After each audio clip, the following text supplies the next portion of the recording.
All right, welcome to Straight Up. It's 9 o'clock in Guyana and it's 9 o'clock Eastern Standard Time. So spread the word that we're on.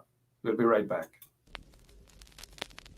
This ain't a long time, this ain't a long time, this not a before time. This ain't a long time, this ain't a long time, this not a before time. This ain't a long time, this ain't a long time, this not a before time. Long time got them lang logi, now you got them bongolo. Long time got them lang logi, now you got them bongolo. This ain't a long time, this ain't a long time, this not a before time. This ain't a long time, this ain't a long time, this not a before time. Long time got them dirty down, now you got them concrete road. Long time got them dirty down, now you got them concrete road. Long time got them dirty down, now you got them concrete road. Long time got them dirty down, now you got them concrete road. This ain't a long time, this ain't a long time, this not a before time. This ain't a long time, this ain't a long time, this not a before time. Long time got them jug lamp, now you got them electric light. Long time got them jug lamp, now you got them electric light. This ain't a long time, this ain't a long time, this not a before time. This ain't a long time, this ain't a long time, this not a before time.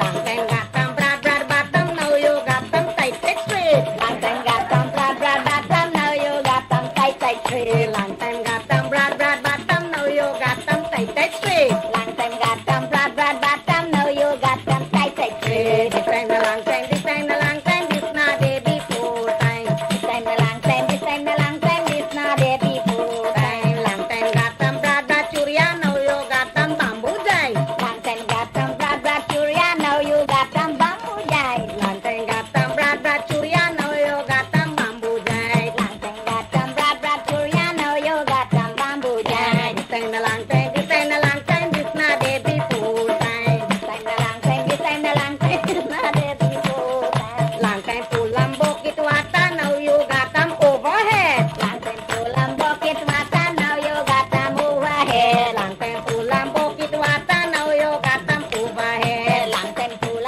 bucket water, now you got them overhead. This ain't a long time, this ain't a long time, this not a before time. This ain't a long time, this ain't a long time, this not a before time. This ain't a long time, this ain't a long time, this not a before time. This ain't a long time, this ain't a long time, this not a before time. Long time got them old man, now you got them young guys. Long time got the old man, now you got them young guys. This ain't a long time, this ain't a long time, this not a before time. This ain't a long time, this ain't a long time, this not a before time. This ain't a long time, this ain't a long time, this not a before time. This ain't a long time, this ain't a long time, this not a before time. Long time got them donkey cat, now you got them DeSoto. Long time got them donkey cat, now you got them DeSoto. Long time got them donkey cat, now you got them DeSoto. Long time got them donkey cat, now you got them DeSoto. This ain't a long time, this ain't a long time, this not a before time. This ain't a long time, this ain't a long time, this not a before time. This ain't a long time, this ain't a long time, this not a before time.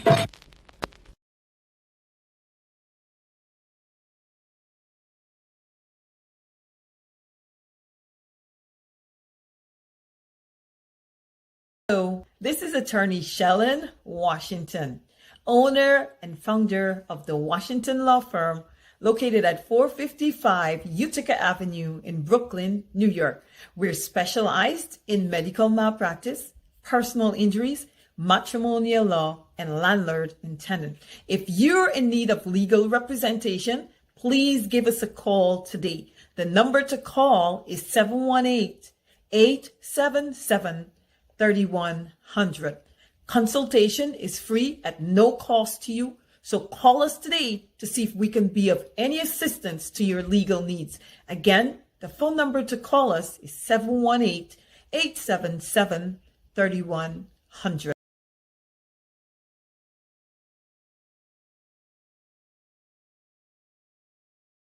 If you are looking to have your statutory declaration, affidavit of income, identity, damage or lost passport, lost license, tenancy agreement, agreement of settlement, power of attorney, last will and testament, and certification of documents, then you need to visit the Alistair Collins firm, located at the Killian Mall, 162 Lamaha Street, in Georgetown between Camp and Waterloo Street. Alistair Collins is a commissioner of oaths and a justice of the peace. Make certain you visit him or call for more information at 649-6410 or 685-6448 or 503-1451. And there's adequate parking available. Go down to the Alistair Collins firm and have all of your legal issues settled and brought to the fore. Alistair Collins Firm. Contact them at Alistair Collins Firm. So, this is attorney Shellen Washington, owner and founder of the Washington Law Firm, located at 455 Utica Avenue in Brooklyn, New York. We're specialized in medical malpractice, personal injuries, matrimonial law, and landlord and tenant. If you're in need of legal representation, please give us a call today. The number to call is 718-877-3100. Consultation is free at no cost to you. So call us today to see if we can be of any assistance to your legal needs. Again, the phone number to call us is 718-877-3100.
All right, hey, guess what? Good evening and welcome to Straight Up. It's 9 o'clock in Guyana. It's 9 o'clock Eastern Standard Time. I know it's a different time for many of you. And, I tell you what, I feel it for the folks out in the UK, right? I honestly do feel it for the folks out in the UK because you have to stay up an extra hour late, just to be with us on 107.1 FM. Guys like DJ Terry and all the other guys out there, all the other folks in the United Kingdom. But we're thankful that they are with us. We are thankful not only for the folks in the UK, but the folks around the world. Thank you all for being with us. Let's get down to business. Hope you had an enjoyable weekend. It's been a busy weekend for me, and so I'm glad that I'm back here with you guys. So we'll get on with some very, very serious business. As you notice, the topic tonight is, and I will be looking at some of your comments as well, so that you can send a message directly to those who are part of the opposition. Now, this is not a program where we hit out because we want to hit out at the opposition members of parliament. But we do so because we want them to work, right? To W-O-R-K, work. I'm reading some of your comments. somebody's saying that the reception is poor. Let me know if the reception is poor, and if it is, okay, I've noticed some folks saying that they're not hearing too clear. I don't know what's the problem, but we do have somebody saying they're not hearing clearly at all. So let's take a quick break and we'll try to fix whatever the problem is. I don't know what the problem is, but let's take a quick break. I will be right back. This ain't a long time, this ain't a long time, this not a before time. This ain't a long time, this ain't a long time, this not a before time. This ain't a long time, this ain't a long time, this not a before time. Long time got them long, long logi, now you got them bongolo. Long time got them long, long logi, now you got them bongolo.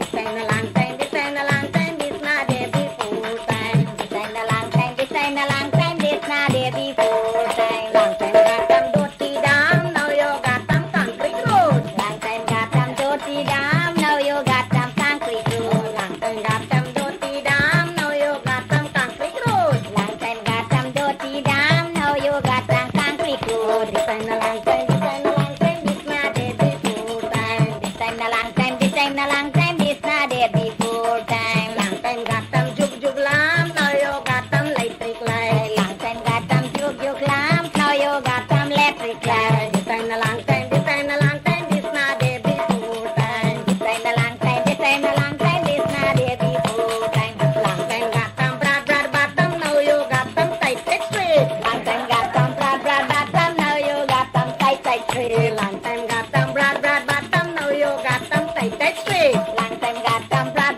bottom, now you got them tight straight. This ain't a long time, this ain't a long time, this not a before time. This ain't a long time, this ain't a long time, this not a before time. Long time got them broad churia, now you got them bamboo jai.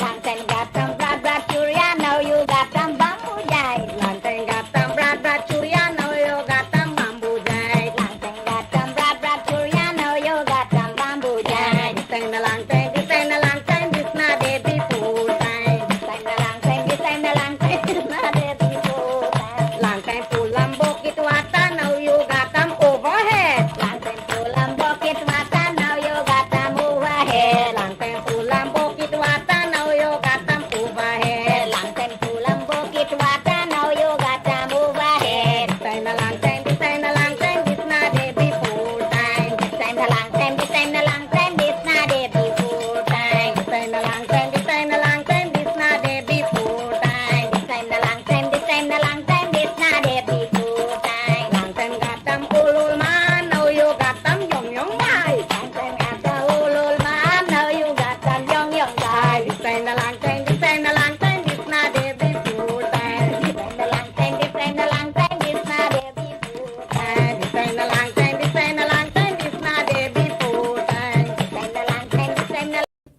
All right, we'll try it again. I'm not sure if it's going to be working at this time, but we were doing some adjustments. The technical guys, that is, in the studio. So let us know how you're hearing us, whether it's loud and clear this time around. I thought I'd start back with a very calm and soft tone instead of rough. I don't want it to appear as though I'm arguing with you guys, because we are not going to argue this evening. I've noticed there's a comment there from a Desiree Simons that is saying that it's loud and clear. Drew Young, it's saying sounding much clearer. And Marl Joseph, and that is what happens in life. If you are to do things this way, very calm, very nicely, then things will be better. Am I correct, Wayne Peters? Right? So I must apologize for example, if I were to start the program, let us say, in this manner, I guess it will affect and it will shake things up right here at 107.1 FM. So let us say, for example, that I get on air, right? As soon as I start the program, and we're all learning, mind you. If you can share the link, please, I'd appreciate that. We're all learning that if I were to start the program in this manner, as though I'm shouting at you, I'm sure that it will affect the speakers right here in the studio, and especially, the studio, our radio station studio, right? So I promise you guys that again, I'm not going to be shouting like, good evening and welcome to Straight Up, right? On 107.1 FM. Share the link. No. I promise you guys. Hi, Ann John. How are you? Keith Michael Austin. Good evening. Brenda Casey. Whiskey. People have some names out of this world. Whiskey. Then there is Amit Blair. Okay. Hi, Amit. How are you doing? Lucius Braining. I thought it was brain, but it's not brain. Okay, so like I've said, this is a new time for us. This is indeed a new time for us. And so Pat Will and Collie Allen and Tessa Albert and all of you beautiful people. So I start off just like this every single night because we don't want any problems, if you know what I mean. And this is a show that you don't necessarily need Tylenol or Advil or whatever it is. We try to keep it nice and we keep it smooth, and we get information out to all of you as we do this every night on 107.1 FM. My name is Mark Benshaw, and we are going to rock and roll because this is the Big People's Corner, and I can't imagine that I am actually saying that this is the Big People's Corner, and the Big People's Corner is kind of like nice and very cool and very straight to the point, without much noise and anything of that sort. So good evening to all of you again. Here is what we are going to do with tonight's program. We will start off by first thanking all of you for being on the show. And we also thank you in advance for sharing the link.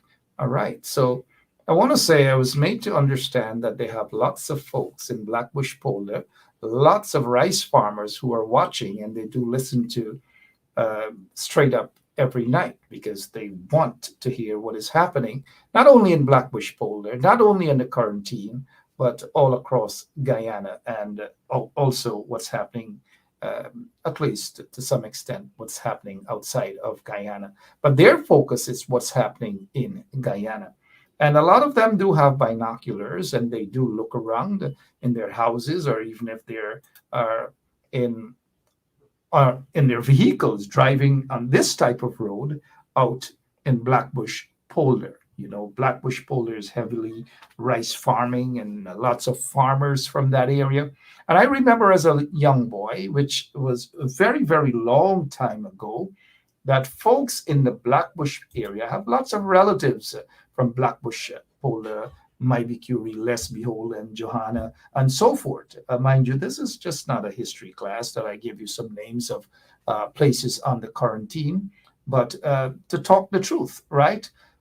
Many years ago, rice farmers and farmers in general, because they had big rice mill factories and so forth, in Blackbush Polder, they produced tons and tons of rice that was actually exported out of the country. They had some rice millers, Budan Rice Mill, that's at Wim, and then they had Hawk Rice Mill at Hawk Style, and they had lots of other rice mills on the quarantine. Letty Kenny, I believe, also had a rice mill there. All right, so we give you some time to tune into the new time that we have.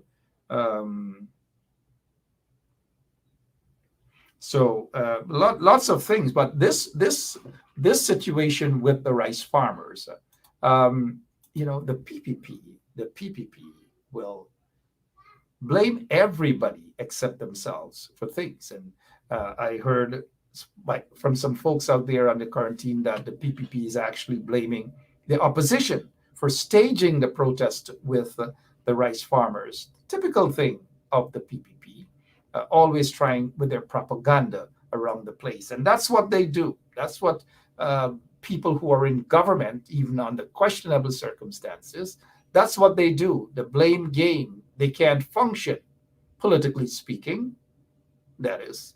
And so we can see it every day. We see the incompetence of these folks in the installed regime. And I use the word installed because in an article written by a former friend of mine, he likes to use those acronyms in describing people. I will just say MMC.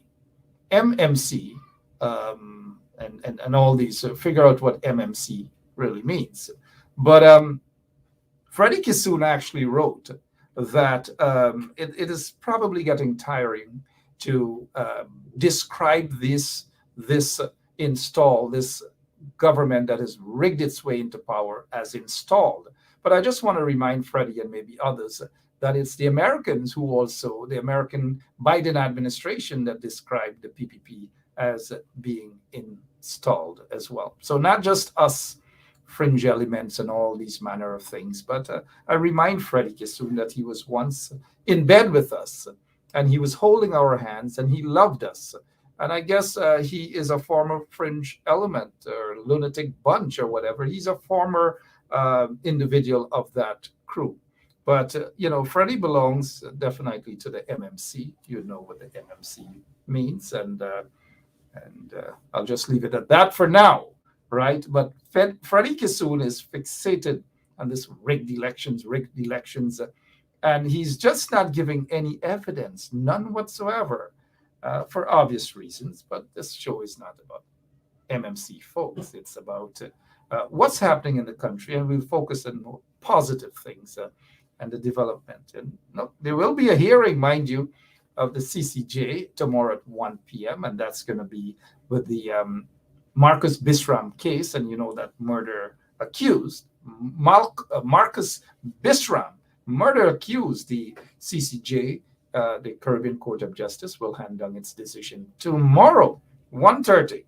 And I'll bet, I think I still have about $14.35 in my wallet. And I will bet you guys all of it, that Marcus Bisram. I want you guys to listen carefully. And if I'm wrong, well then I just lost. But I'm not going to lose. That the CCJ will rule that Marcus Bisram is free to go. That's just my prediction. I don't know. He's going to be free to go. And John has asked whether we here at 107.1 FM will be streaming that. Of course, we will stream it for everyone. And let me see what Brenda Casey is saying. Everyone in the world knows the PPPC is installed. That's correct, Brenda. Everyone except folks who are part of the MMC crew, right? MMC. Charlene, good evening to you. Let me see some of your comments before we get down to some. Sharon Stevens seemed to be in her feelings as well. She says she's having that feeling that the CCJ will rule in favor of Bisram. Nikki Innes, same to you. Gosh, whoever Nikki is, she's always so kind and generous with her hearts to me. I don't know, sometimes I get so emotional, Nikki. So look at this, and let's put. I don't usually put these phantom people on, but this is what the and you can tell that this person is part of the PBC, which is the Peanut Butter Crew at Office of the President, and this person could very well be Kwame or could be top son. Stepson or adopted son, Abdullah, who was actually convicted. Both Kwame and Abdullah were convicted, right? Kwame McCoy was convicted in the case where he damaged my vehicle. He was convicted. And Abdullah was actually convicted for throwing things, filthy things. Freddie doesn't want to admit that it's things that came out of elements that came out of the latrine pit. He doesn't want to accept that, but that is what Jason Abdullah was actually convicted for, right? Kwame McCoy was arrested and charged, I believe, was arrested. I can't remember if he was charged, so I'll just be cautious with that. And Sean Hines, you know, that notorious individual, he was also charged. But Jason Abdullah was convicted. He appealed, he went to prison, spent a couple of mornings, and he appealed, and he's out on appeal. I don't know what's happening with the appeal at this time, but he was charged with throwing things, filthy things in the face of Freddie Kissoon, who seemed to like them now.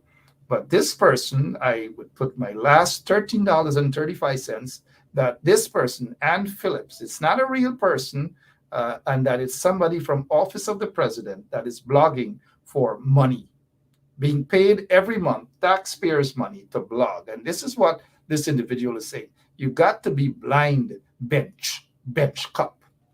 Thank you. So many different forms of the name. Maybe they'll just call me Bench Daps. Bench Daps, you know what I mean, since trending, the young people seem to be fixated on Daps. So just say Bench Daps, Annie.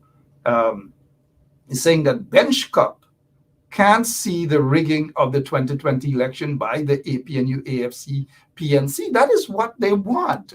And as they continue to spread this sort of propaganda without any evidence, look, I have given you guys like this Ann Phillips, who I am almost certain is part of the peanut butter crew, right? I'm almost certain that this individual is being paid $65,000, and that's it.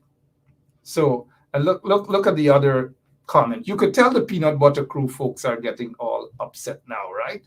They're getting upset now. You went to prison to Mark. You went to prison to Mark, of course, a political prisoner, trumped up treason charge by that individual that you guys grind with at the office of the president on a daily basis. And I say grind, I mean it politically speaking. So this has got to be a member of the peanut butter crew. But it is, and that's all of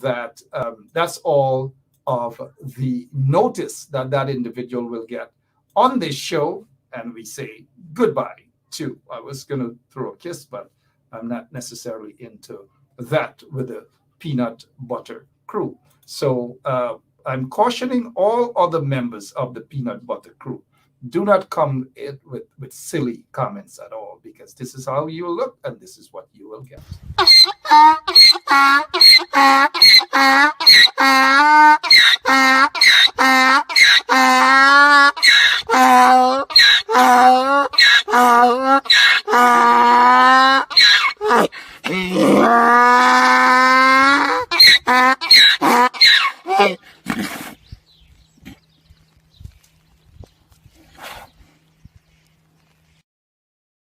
All right, welcome back. That's what we give to the members of the Peanut Butter Crew and members of the MMC, another crew, mind you.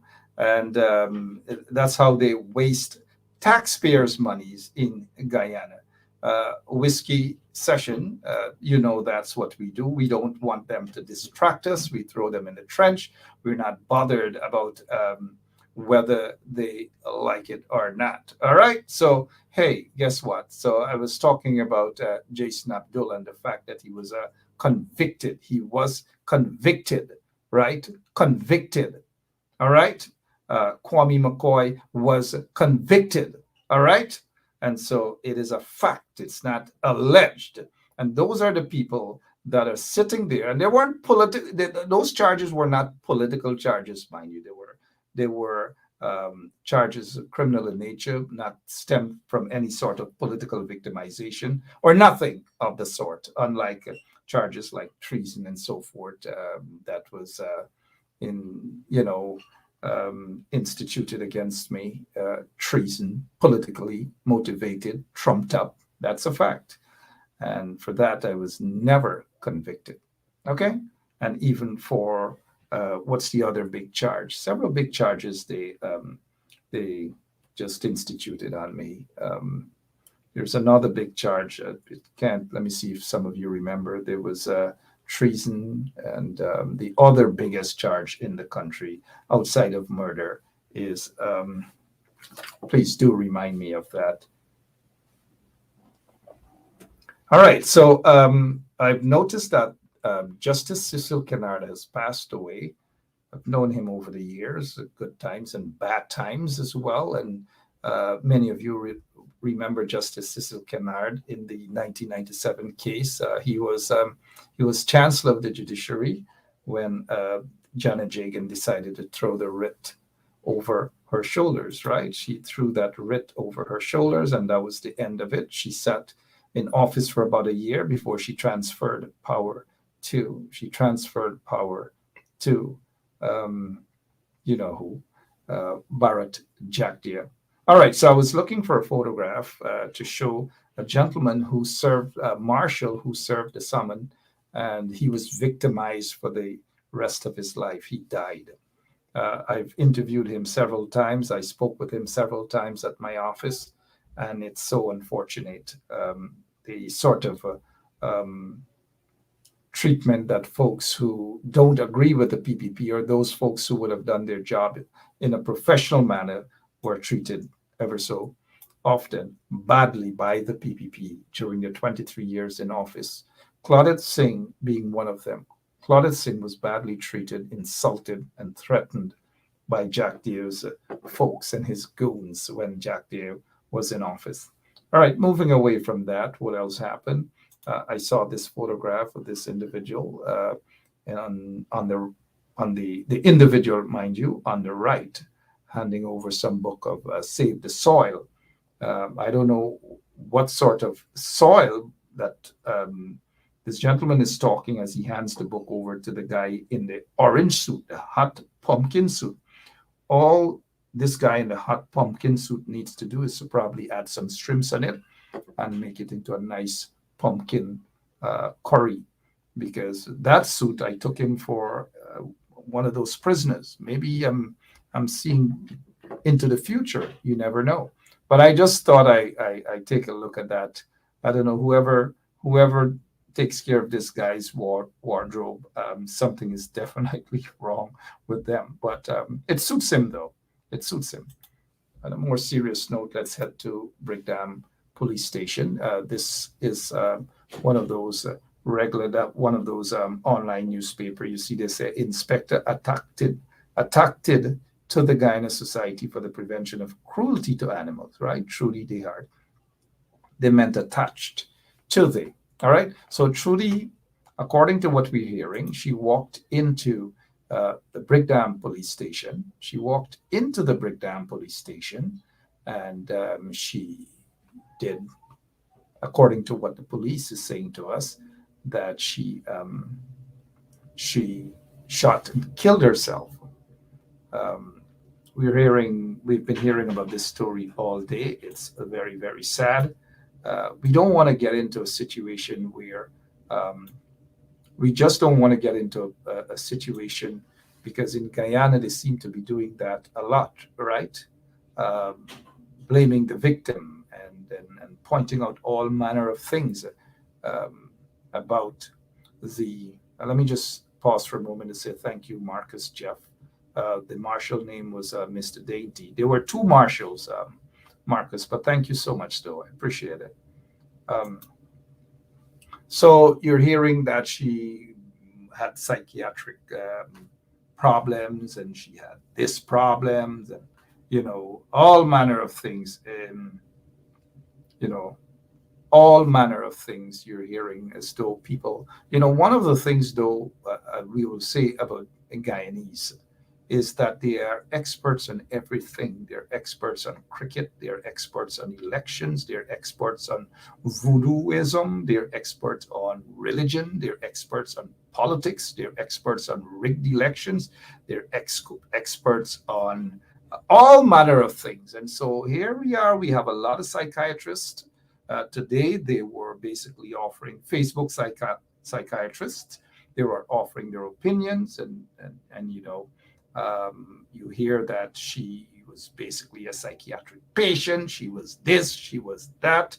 I mean, look, if you walk into Parliament and you take a look at almost all of those, not all of them, mind you, but 99.9% on the PPP side of the of Parliament, you can conclude that maybe 99, maybe mind you, 99% of them are psychiatric patients, especially the dildo guy, right? And so let us stick with the facts. And the facts, I don't know as yet, but from what we're hearing, is that she walked into Brickdam police station and she decided to take a gun that she had in her possession, allegedly, and she shot and killed herself, just like that, you know, just like that. She decided to do it.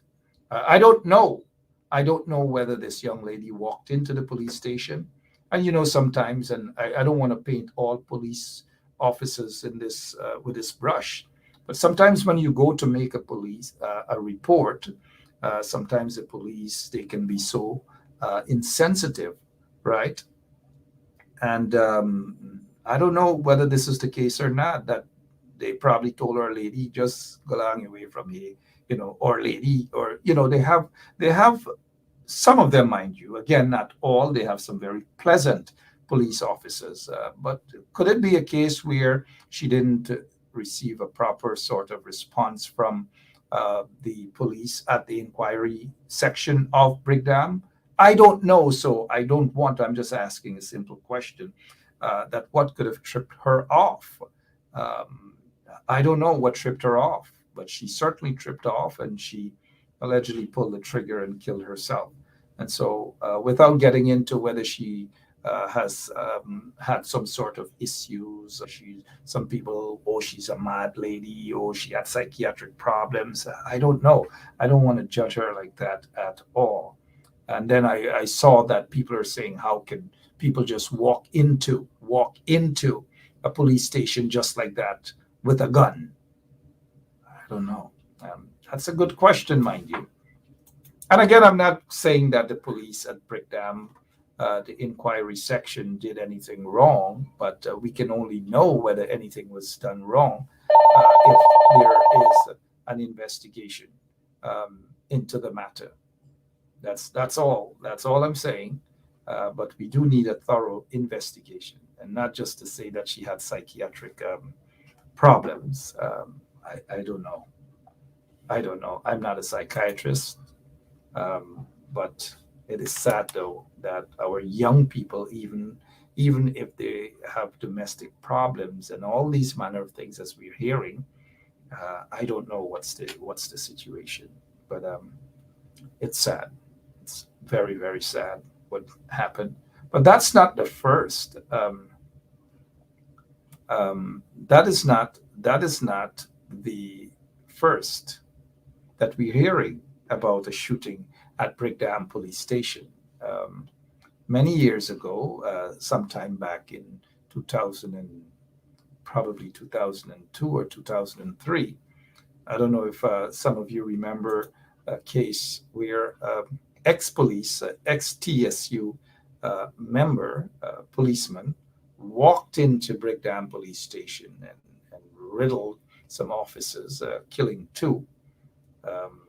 So it's not the first time that someone walked into Brickdam police station, or walked into a police station with gun. Like I said, in 2003 or late 2002, Solomon Blackman, ex-TSU rank, walked into Brickdam police station, opened fire, killing two officers, I believe, Mr. Griffith and another Hassan, I believe, another rank, Ramjana or something like that, his name, and killed two policemen, and injured some others. I don't know. I'm looking at the comment section to see who remembers that case back then. For some of you who were following situations in Guyana, people walk into. Thank you, Miss Booker. March 1st, 2004. Solomon Blackman. And so People walk into Brickdam Police Station or other police stations every day, heavily armed. People drive into the police station heavily armed. There's no detector. There's absolutely nothing. So questions now as to how can someone walk into a police station with a gun? It happens every day, every single day it happens. And this is back in 2004. This is an article from the Guyana Chronicle. As you can see, Rowan Johnson, he was there at the Chronicle and he wrote the story. Dead Assistant Superintendent Griffith, and I knew Mr. Griffith very well back then. And Noel Blackman brandished a handgun, and I think he grabbed it. He grabbed it from one of the policemen. Sorry, he didn't walk in there with a gun. He grabbed it and he just opened fire on them. Solomon Blackman actually said that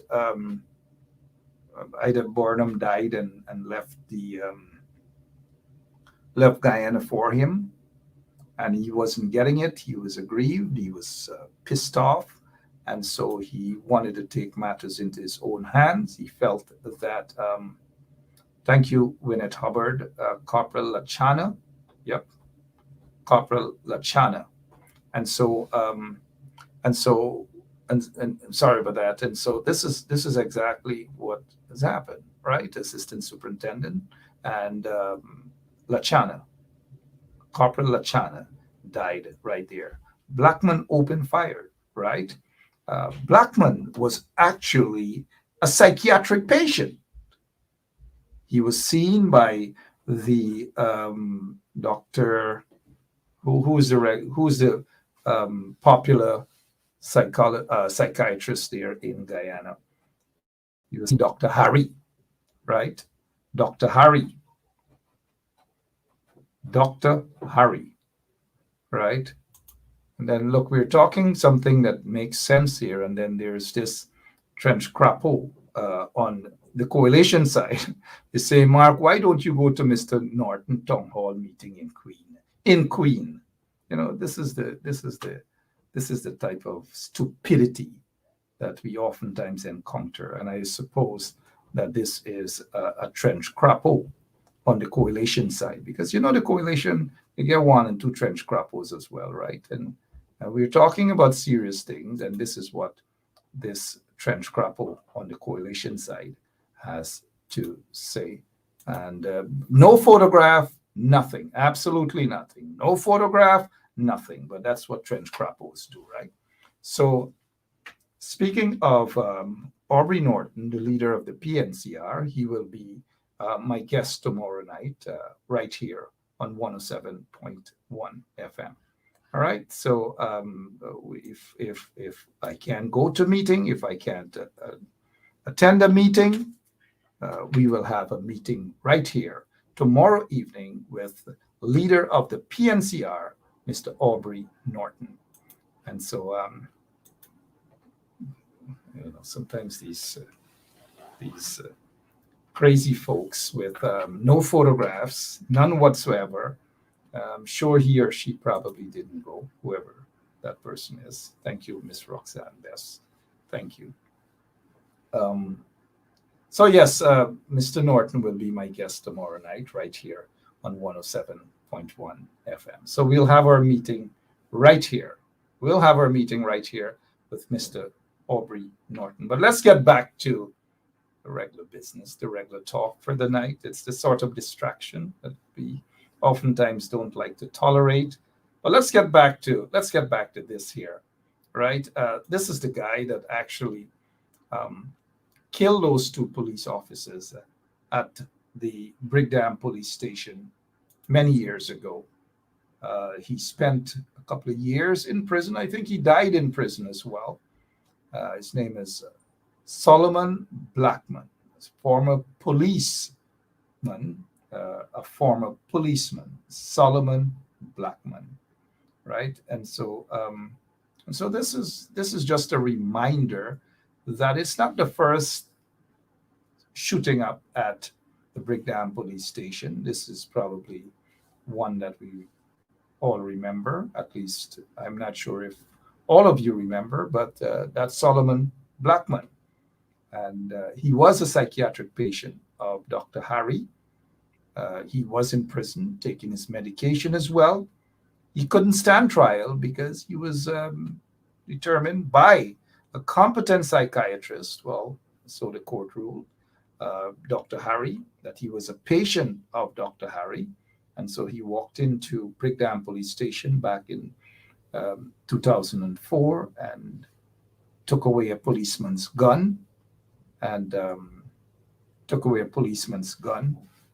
killed two policemen, Corporal Achana and Assistant Superintendent Griffith. All right, so what can we talk about this evening on this quiet Monday evening? Gordon Daniels says that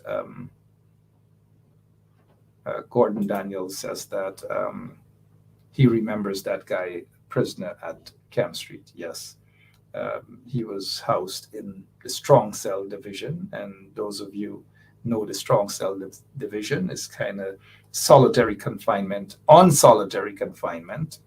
And Gordon Daniels, since you remember him there at Camp Street, you would know what the Strong Cell Division is like. But thank you for that information, for that reminder. All right, so what else can we talk about this evening? And as I remind you, tomorrow night, Aubrey Norton will be my guest, the leader of the People's National Congress Reform. He will be on tomorrow night with us.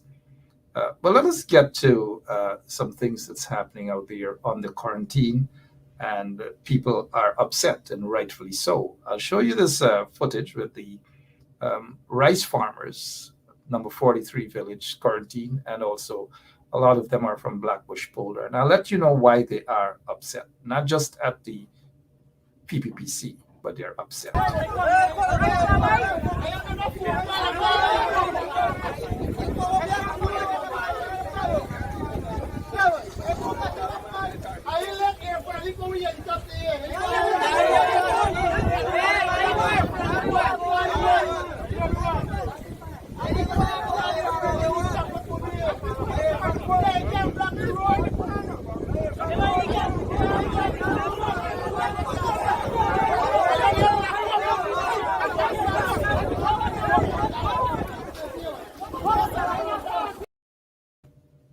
All right, so you saw that that video. We'll show these another one.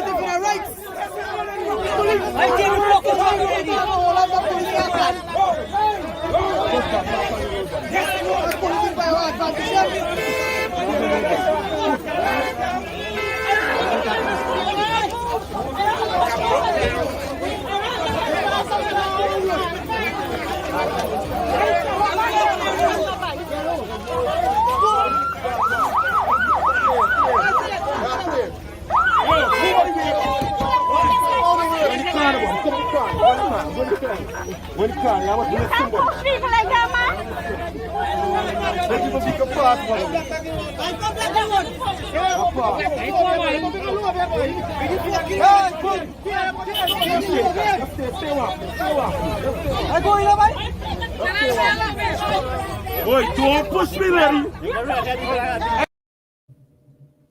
All right, that's what's happening or happened a couple of days ago on the quarantine, number 43 village. And I'm reading a comment from Lily Goliva is saying that shameful and disgraceful indeed. And one of the things that I'm somewhat upset about is the fact that even all that has happened over the past couple of days, that the rice farmers on the quarantine in Blackbush Polder, they are crying out for justice. They want representation. And thus far, I haven't seen any opposition, senior member of the opposition, the coalition, the AFC. I am not sure if the guy who is the shadow minister of agriculture went out there to visit those rice farmers. those aggrieved rice farmers. Some of them were beaten, they were locked up. And if they're watching this evening, and I know a couple of the guys from Blackbush Polder, they are watching. Good evening to you guys. It's a shame and disgrace that that this has not been addressed. Members of the coalition, elected members of the coalition, didn't see it fit to head down there to stand on the side of those rice farmers, regardless of who we may think that they voted for. It is irrelevant. They have an issue. They're complaining of an injustice, and I do believe that there should be representation, political representation by the coalition. And it is sad. It is sad. Look, somebody's saying Sherry Rope. The police, a lot of times, and I've been in protest, probably hundreds of protests, and I know how the police operate. They have no regards for people. They push people. They curse people. Some of them beat people. Some of them shoot people, and all these manner of things. And once you're on a protest and you see that sort of disrespect, if the police push and if they're beating and if they're disrespecting people, there's no big deal if they get a little, the lady just basically said you can't treat people like that. And she's right. She's absolutely right. So Sherry, you're saying, and I got you, you're saying, look, that lady pushed the police. In some instances, the police deserve to be pushed. And now I'm not advocating that citizens should take action into their own hands, but sometimes people have a right to stand up and be strong. They cannot take that sort of brutality coming from the police and disrespect by members of the police. The police is there to protect and serve. They're not there to brutalize people. They're there to respect people's rights. People have a right to protest. And I would even go as far as even if they block the road, there's a more orderly way in doing things. You can't just go like if you're some sort of hooligan gang just moving up to harass protesters in that manner. Maybe if it was Georgetown, that sort of harassment would have been worse, because we've seen peaceful protest in Georgetown when protesters were shot with pellet bullets. Some of them were shot and killed, as in the case of Miss Donna McKinnon, who was shot and killed in front of Freedom House back in 2001. Right? We have seen the case where protesters, Robert Corbyn, then chairman of the People's National Congress, Reform, along with then member of I think he was a parliamentarian for the PNCR, Jerome Khan. They were shot with pellet bullets along with scores of other people in front of office of the president. And some folks were shot, but Robert Corbyn was beaten along with Jerome Khan. They were beaten by police officers, of course, instructions coming from the political dictators back in 2001. So there were lots of instances, lots of times when the police basically they harass and they beat Robert Corbyn. I think he got his hand injured, and he was taken to Georgetown Public Hospital. I do remember that. I was there on the ground. I saw other persons who were beaten. An old man was beaten. And so forth and so on. I believe my good friend Hazel Austin, she never missed one of those protests. Right? She never missed one of those protests. But Hazel Austin is saying here that why they must mark, let them deal with their problems. You see, Hazel and I go way back, and I have a lot of respect for Hazel. And she has been there during tough times for me, and I salute people like Hazel who put themselves out there. They're soldiers. They're true soldiers. I give them their prop. And I might not agree with Hazel all of the times, but I know Hazel is a brave woman. Good evening to you, Hazel. Hazel is saying here that why they must mark, let them deal with the problems. Now, there are lots of problems, and sometimes as an opposition party, you're able to gain support, right? You're able to gain support when you reach out to citizens and you assist them with the problems and you try to show them the light. But if we continue to ignore or continue to say, or if we say that to hell with them, it's their problem, let them deal with it, then, next elections time, these same people may not vote, or they may vote if they have voted for the PPP, that is. But you want to be able to reach out to individuals so that next elections time, you're able to get far more support and far more votes for the party or the opposition. But we can't just keep saying, let them suffer. At least I'm not going to say that on 107.1 FM, that we don't believe that they should suffer. They are Guyanese.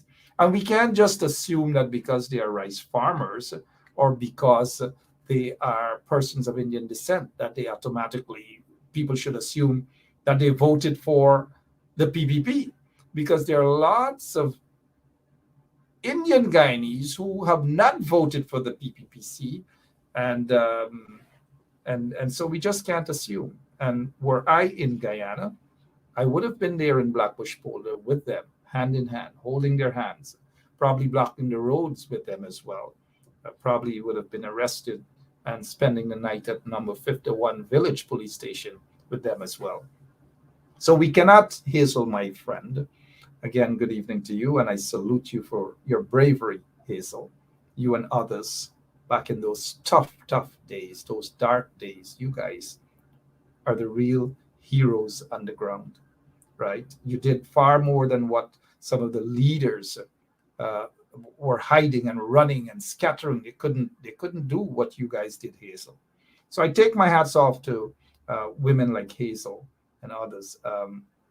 And so Hazel will get into her situation that they will always vote for PPPC. Let me give you guys an example. In 2015, they didn't always vote for PPPC, because the PPPC lost the elections in 2015 as a result of lots of our Indian brothers and sisters who didn't vote for them. Lots of them stayed home. Lots of them were fed up, and rightfully so.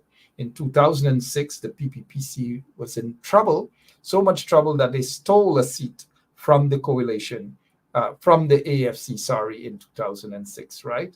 In 2011, the PPPC couldn't depend on their, regular support base, because the people have turned away from them.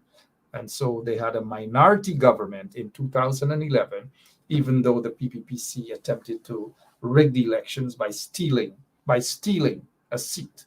And so there was a minority government with Donald Ramotar being the head. So we've got to be very careful, extra careful, in terms of how we say to those protesters that forget about their problems, forget about their plight, Suppose now that there's a government in office outside of this installed regime, and that there are folks from Buxton who are protesting, and the government of the day say, forget about them. They didn't vote for us, so we don't have time with them. You got to be careful, Hazel, but I get your point. I don't agree with it. I notice here Ms. Denise Booker is asking for Ganesh.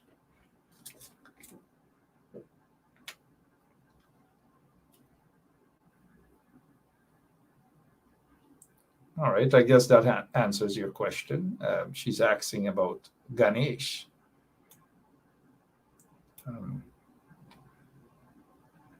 Good question, right? I don't have, I can't answer that question. I can't. I don't know if Ganesh probably has decided to take some rest. I don't know if he's tired. I don't know. Maybe Ganesh is doing some research, right? You never know. But good evening to Ganesh Mahipal, Member of Parliament, if he's watching. Good evening. Gladys Prasad is saying, I think the MP should have reached out to those farmers. They would gain votes. One man was calling for Mr. Norton. One man was calling for Mr. Norton. I should say that I spoke with Mr. Norton today, and I wished him all the best, as I did before he came to the U.S. But I had a brief conversation with him today as he was preparing to head to New Jersey. And Mr. Norton will be my guest tomorrow night right here on 107.1 FM.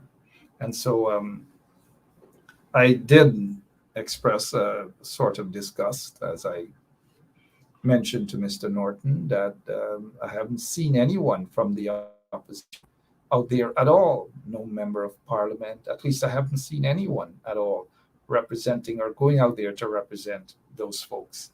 But the rest of the conversation remains confidential. However, Mr. Aubrey Norton will be my guest tomorrow night right here on 107.1 FM. There's a Lloyd Marcus, and Lloyd is saying, what happened to Mr. Van Charles, who Mr. Crawford say has the ability to bring in crossover votes? Is he missing in action? Well, I don't know, Marcus, elections done, and they weren't Van Charles, Dr. Van Charles didn't get any position.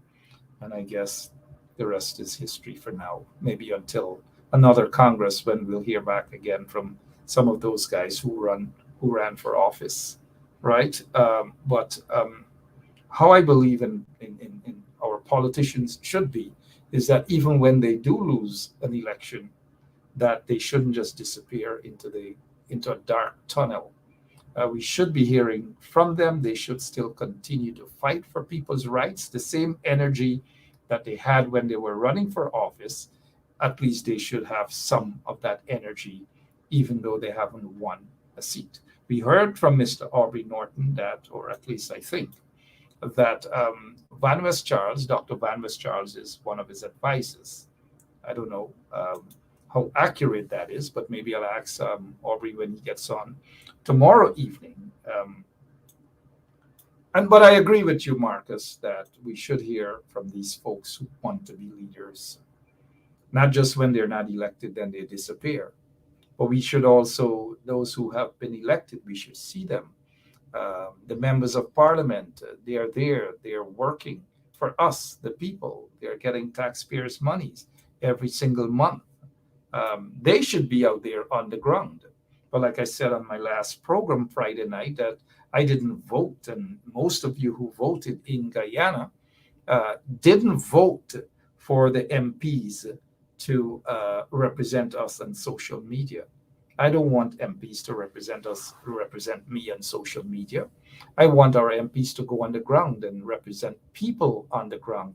I want our MPs to go in Blackbush Polder. I don't want our MPs to say they're not going to join a protest with Guyanese who are being ill-treated or injustices being meted out to them, that an MP that I voted for or MPs that I voted for to be in power going to say that, oh, I'm not saying they say that, but they're all sleeping. They're sleeping. Where are the MPs? I'm sure if Harmon was still there, he's gone, right? You would have been hearing all manner of things, boots on the ground and people this, and so it's a different tune that's being, a different drum that's beating right now, right? A different drum that's beating right now. But our elected officials need to be on the ground with the people. That is what they're being paid for. They can't pick and choose. Why none of them went out there? Are they waiting on Aubrey Norton to head back? And then Aubrey's going to jump in his vehicle and rush to, Blackbush Polder, number 43 Village and all these things? Is that what they're waiting for? Is that the sort of political climate it is now, that when the leader is not around, nothing happens? But as soon as the leader gets back, the leader is probably Superman, got to be everywhere. A political party and political system, they got to have real ground troops, soldiers. And the ground troops are basically the members of parliament. the counselors and these people. These are folks who they have to go out there and do their work. They can't be lazy politicians. They can't just do up their hair and come on social media. They can't just dress up with a short jack or whatever and jump on Facebook and feel that that is sufficient. It is not sufficient. I am not looking for politicians or members of parliament to come and fix up their hair or fix their tie or their short jack and these manner of things, or put on some nice lipstick and look. I'm just trying to be fair, right? I'm not looking for politicians to do that. I haven't voted for people to go and do that. Go on the ground. Don't play sweet boy and sweet girl politicking, right? And I say this without any malice towards any one of them, because you know they love to say that they want people to hug them up and chatty on them and so forth and so on, and they don't want to hear the truth. Troy Dexter Bavigans saying, set a church, people and pastor mentality. Well, you know who they are, right? We've been hearing, Granger's a church man, but it seems as though we got more church members now, right? And everybody's blaming Granger for everything. I noticed Dr. David Hines in the Village Voice is saying that, well, you know, the WPA seems to have the solution for everything, right? But the WPA, they're not forming a group. They're not going past that 8 members that they have, or maybe they're down to 6 or 5 now. They're not going to go out there and bell the cat. They want other people to go out and bell the cat, and later on they all drink the milk together in what David Hines oftentimes say. Dr. Hines, that is. He's my friend. I call him David at times. But Dr. Hines talk about power sharing. And power sharing for the WPA seems to be where they're just going, they drink little milk and they're happy. But they don't want to go out there and do their work, because the WPA could have gone to Blackbush Polder too. Dr. David Hines is in Guyana. He and Tukuma Gunzi, they could have gone all the way to Blackbush Polder, check out the rice farmers and these sort of things, you know. And then it is not just talking about power sharing. Lambert is saying be kind to the WPA. I don't have a problem with the WPA, but the WPA want to share power. If you want to share power, you got to go out in the trenches to unbattle. I know David Hines is not afraid of a battle or protest or so forth, but build the WPA more, get it past that 6 or 8 member that you guys have. Make it 18, make it 28, right, Lemon? Lemon wants to be a member of the WPA, but I don't know what's happening. You know, Dr. David Hines, good evening to you, my friend. He has a good show coming up on Wednesday. I believe he'll have Miss Vanessa Kisoon. She's running for the, to become the president of the Guyana Teachers Union. She seems to have a lot of support. Coretta McDonald is the general secretary, and she will be running again for that position. But Vanessa Kisoon, Miss Vanessa Kisoon is heading out there to defeat Mark Light. Mark Light has been president of the Guyana Teachers Union for over 8 years now. 8 years now, right? Mark Light has been there. Mark Light has been there, all right, for 8 years now. And Vanessa Kisoon wants to defeat Mark Light. Do you guys think that Vanessa will defeat, Miss Kisoon will defeat Mark Light? What do you guys think? Well, all the teachers who are watching this show, if you believe that Mark Light hasn't done much for you or for the union, well, then here it is. You have someone that you can vote for that will work for you night and day, right? In my opinion, night and day. And now look, I know Mark Light. I know his folks, and we're all from the same neighboring village and so forth. But I do believe that the time has come for, he's being challenged. And sometimes new leadership means new vision, especially with someone who has a track record of standing up for the people. Ms. Vanessa Kisoon has that track record of standing up and being a fighter, right? And so I am not afraid to say that I would like to see Ms. Vanessa Kisoon become the next president of the Guyana Teachers Union. She has my full support and she has my endorsement for that position. Despite the fact that I know Mr. Mark Light, I think that the Guyana Teachers Union, at this time, it needs strong leadership, fighters that can get the job done for the teachers, proper representations for the teachers. And I hope teachers go out and vote. And if you have family members and so forth who are teachers, call them up and let them go out there and vote for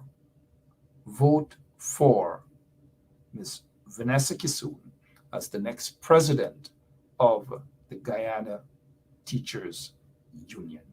Vanessa Kisoon, she has my full support and she has my endorsement. Good evening to Mr. Mark Light. Nothing personal, Mark. I know we go way back.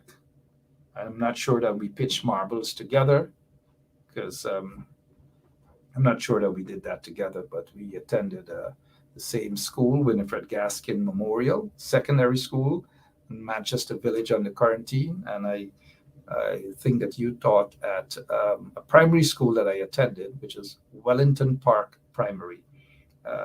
Best wishes to you, Mr. Mark Light. And if the teachers feel that Mr. Light has done a good job and they want him to continue as president, well, I wish him all the best. But I do believe that the time has come for new leadership of the Guyana Teachers Union. Another thing that is being said around is that the unions, they're not coming out, they're not doing much. And I saw Mr. Ogunzi from the WPA. He's sixth member of the WPA. Is concerned that the unions aren't doing much, but he specifically targeted veteran trade unionist Lincoln Lewis for probably not focusing on the unions and so forth. But I'll tell you what, though, I do agree that the Guyana Trades Union Congress should up the ante, right? Should up the ante. I do believe that the Guyana Trades Union Congress probably should be doing more. But what people like Ogunsi and others, what they want is that for the unions to do the political jobs. They want the unions to do the jobs that the political leaders should be doing, galvanizing their support base, organizing them, having their support base go out there and protest and so forth. But the political leaders, they want the unions to do that sort of political work for them. I don't believe in that. The unions should come out when necessary. The union are not, basically people don't expect the unions to go out there and do political work. But putting aside Lincoln Lewis, and I know my good friend Lemon likes Lincoln Lewis because of his strength. And Lincoln Lewis is the only union leader who has the guts, who is brave enough to stand up against an oppressive regime. Lincoln Lewis has been speaking out against injustices and all these manner of things. And here's a question I want to ask you guys. The WPA, they basically got to say something. But the WPA say more. The WPA say more, right? The WPA say more about what's happening in other political parties, and about other political parties,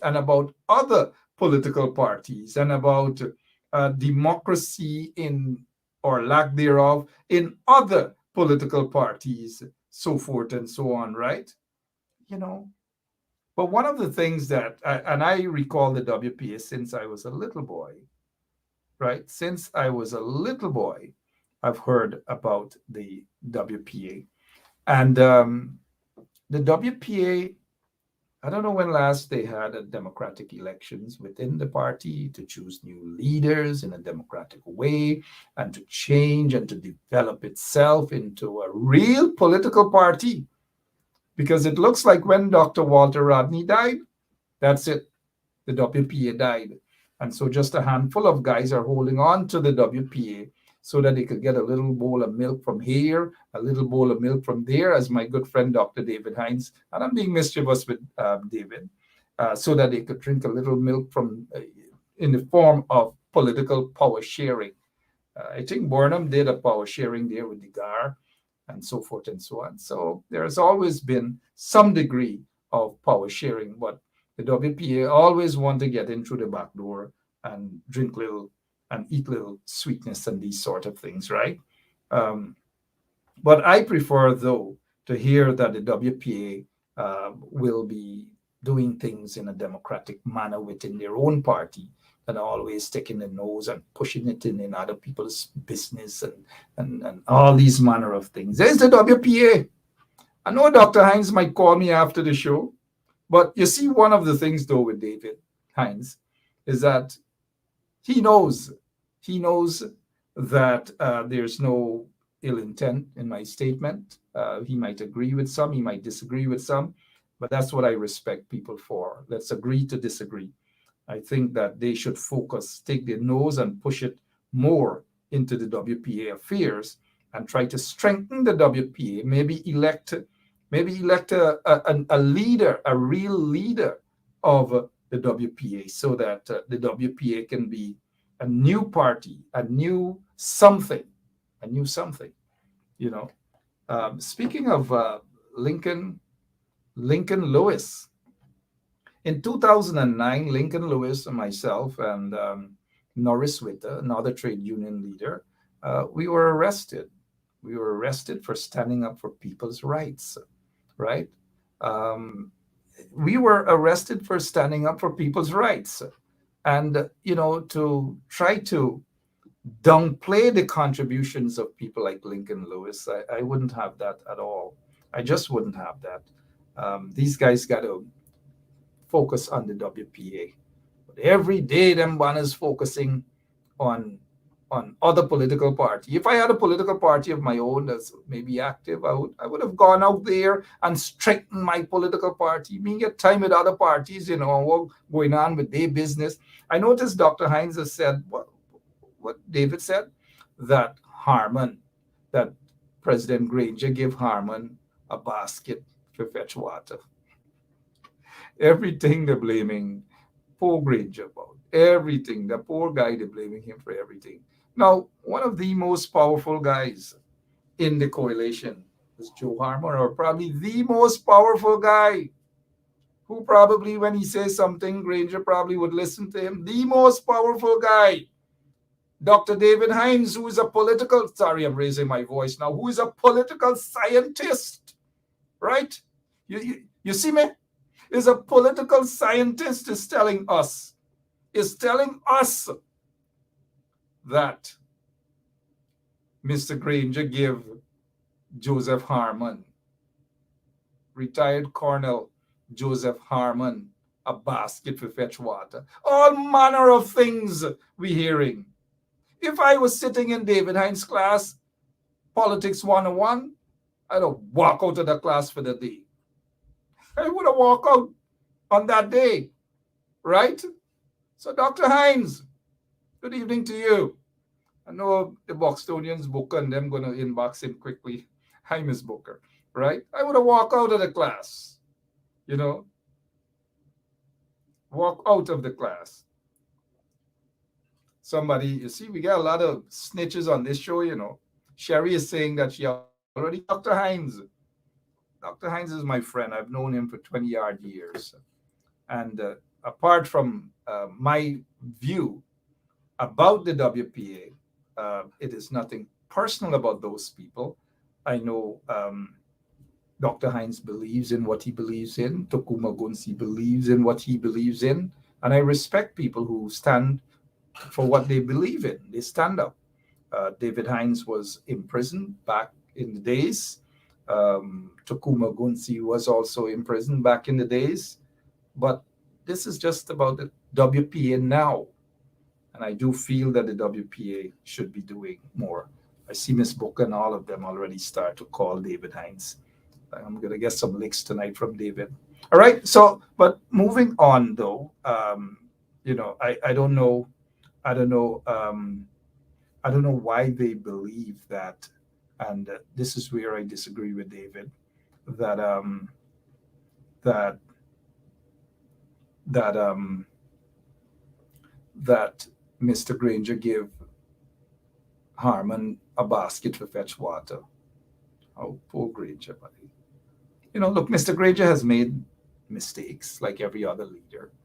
He was a real leader, though, a real president. Yes, mistakes were made. And some of the mistakes were having some flat-foot hustlers around him. He should have fired some of them when he had that opportunity to fire them. But it wasn't easy to run a coalition, You think it's easy to run a coalition? You think them banners in the AFC easy? Maybe sometime you guys will understand the full picture. But I don't think that Dr. Hines is correct by saying that Mr. Granger gave Harmon a basket for fetch water. But the coalition, the WPA had the best, the sweetest power that they've ever experienced. It was under the coalition. So Dr. Hines, don't ever forget about that. It was under the coalition. We saw the reduction, the massive reduction of extrajudicial killings and all these different things. We saw a better Guyana under the presidency of David Arthur Granger, the leadership of David Arthur Granger. We saw a better Guyana, a safer Guyana in every aspect. And I do believe that if Mr. Granger was not cheated out of office, he was cheated out of office. There were external forces who forced him out, and there were some even within his own camp who were selling guns to Apache, so to speak, that also contributed towards his the rigging or the PPP rigging of the elections.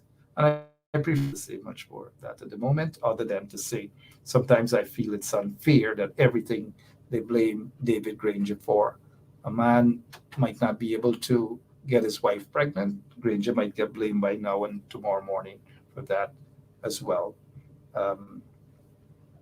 So, Alexis, I see your comment that he was overthrown. He was overthrown by external forces. Maybe Mike Pompeo one day should come on this show to tell us what really transpired, right? And a lot of people, even within his own camp, let him down as well. And they let the people down as well. They weren't going out. They weren't doing their job.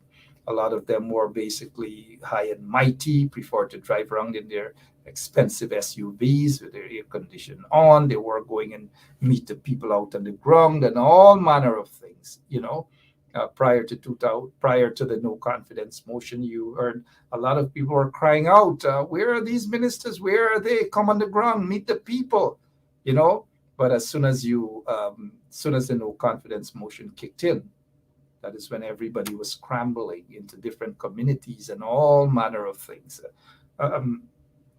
And Dr. Hines should remember that it wasn't Granger who gave Harmon basket to fetch water, because less than 6 months after they got into office, they gave themselves, some of them, 50% increase, and that was wrong. It was wrong, and no government should do that, right? But then again, Mr. Harmon thought that he has no apologies to make. In other words, to hell with that. You don't treat people like that. But the people have since forgiven him for that, right? It was a bad statement to make, and I called Mr. Harmon then to tell him that it was a bad statement to make. You cannot be so arrogant. But enough said, though. Maybe one of these days, I keep promising that I have a book to write. I got so much more that I want to put in that book. I have so much more that I want to put in that book. That's why I know that pertaining to the leading up to the elections and the aftermath of the elections, some of you get a lot of things wrong. A lot of things wrong. Don't be fooled by some who suddenly feel that they like you guys now, you know. Don't be fooled. You know, I see some of them around Aubrey Norton. And that's all I wish to say, though, right? Mr. Norton will be my guest tomorrow, the leader of the People's National Congress Reform. He's on a trip in North America. He's been busy all over, and I will have him as my guest tomorrow evening. But for now, I thank you all for listening. My name is Mark Benshap. I'll be back tomorrow, same place, same time. And I remind you that I endorse Miss Vanessa Kissoon to become the next president of the Guyana Teachers Union.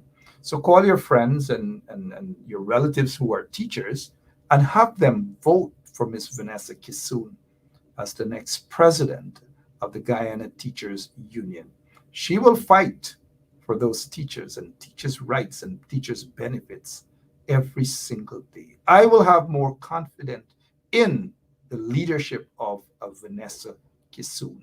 Not that she will go in there to be political, right? But she will go in there to do what is right for teachers, benefits for teachers. And what she will do is she will not be allowed, or she will not allow herself to be manhandled or bullied by politicians, especially these folks who are part of the installed regime.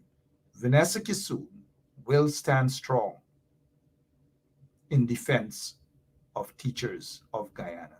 She has been a teacher for over 20 years. She has dedicated her life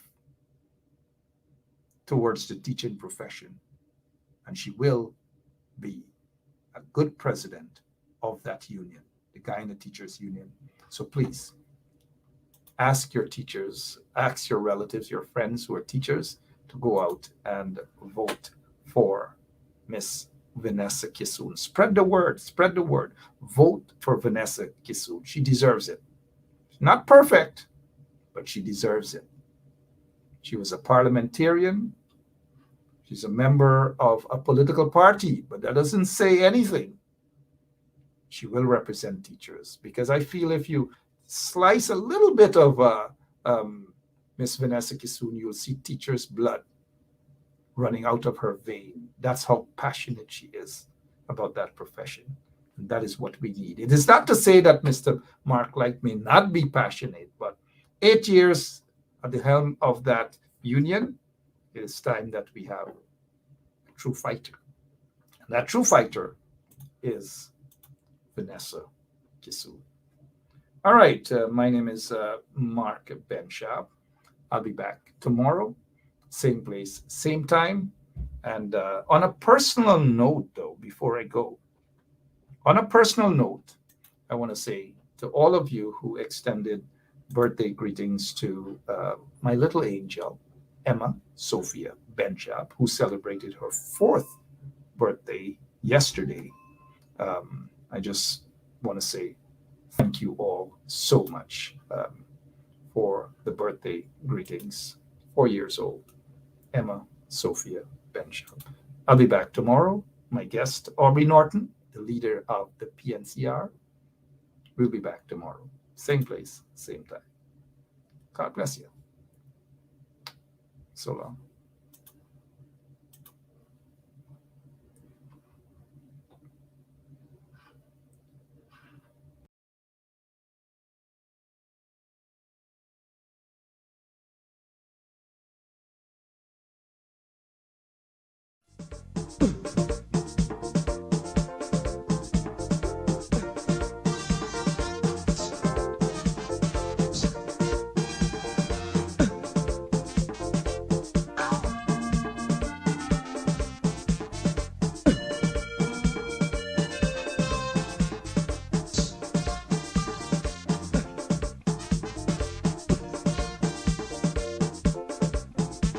I'm in the mood. I'm feeling good. I'm feeling hot. I want to run. The feeling exciting. So darling, let's do something. I wanna run. your body.